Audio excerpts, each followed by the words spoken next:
తెలుగు ఆడపడుచు తెలుపలేదు మనసు అని అంటారు కదా! సో, ఐ మీన్ అదేంటంటే అంత గమ్మున మనసులో ఏముందో అమ్మాయిలు చెప్పలేరు అని.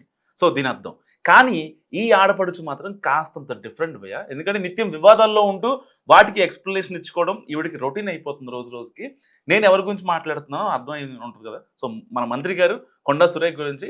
మళ్ళీ మేడం ఎందుకు వార్తల్లోకి వచ్చిందనుకుంటున్నారా? మ్యాటర్ ఏంటంటే అప్పుడెప్పుడో కేటీఆర్‌కి హీరోయిన్‌లతో సంబంధాలున్నాయని, ఆయన వల్ల చాలా మంది జీవితాలు మంటగలిసిపోయాయని కొండా సురేఖ చెప్పారు కదా! గుర్తుందా?